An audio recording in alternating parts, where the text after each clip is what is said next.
Taka skupinska telovadba nekajkrat na teden. Zakaj v bistvu ste se odločili telovaditi tukaj?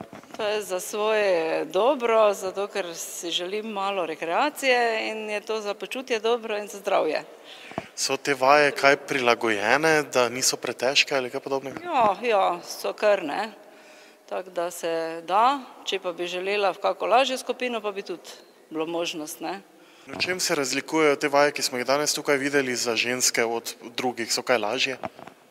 So malo lažje tudi, no jaz to tako včasih malo težje dam, malo lažje, ampak za vso telo, tako da se celo telo razgiba v času naše vadbe, od glave do spodnjih prstekov.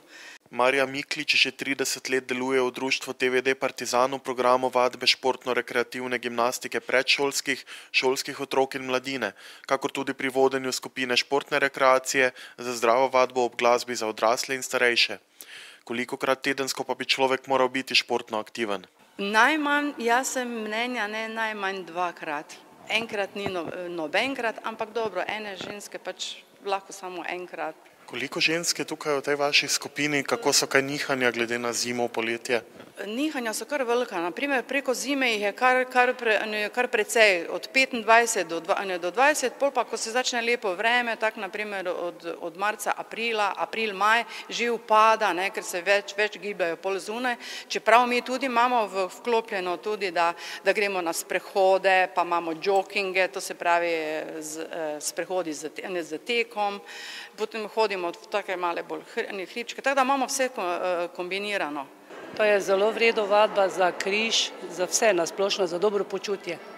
Kako pogosto pa hodite tukaj na vaje? Hodim 2-krat na teden, v torkih pa ob četrtkih. Že dalj časa? 2003, 9. leto. In kako ste zadovoljni, kakšne so izboljšave, kako se počutite? Jaz se počutim dobro, zelo v redu, res, ker me tudi križ mantra, ampak te vaje, kaj delamo tu, so zelo dobre za hrbtenico. Tu pri moji skupini ni starostne omejitve, tudi dosti jih je tudi bilo, naprimer 20-letnice študentke, pa so en čas delale, pa so z izpiti, teda tu mi nimamo omejitve, imamo od 20, jaz tudi rečem do 80, ker dosti jih je, ena je ravno napolnila 70 let in enako dela intenzivno, tako kot me ostale. Katera je mogoče najtežja vaja? Ja, najtežja vaja je trebušne. Tako da to, drugače pa, če že dolgo hodiš, imaš izkušnje, pa si že redno hodiš 2-krat na teden, potem ni problema, ne, tako da si že kar utrjen. Je 2-krat na teden dovolj? Ja, je kar dovolj, ja. Zdaj za nas, ko smo malo starejše, mlajše bi mogoče večkrat rade, ampak drugače je pa kar. Kako dolgo že obiskujete te vaje? Jaz že 8 let. Kaj bi rekli ljudem, ki pravijo, da zaradi natrpanega urnika nimajo časa za rekreacijo?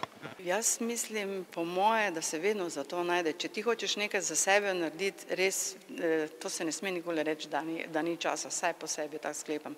Tudi ene ženske, naprimer, nehajo hoditi, naprimer, ko se začnejo delati zunaj, na vrtovih, naprimer, dosti jih je takih, ko doma ne delajo, ne, pa reče, na vrtu sem delala, pa nisem mogla priti, ali pa kaj takšnega.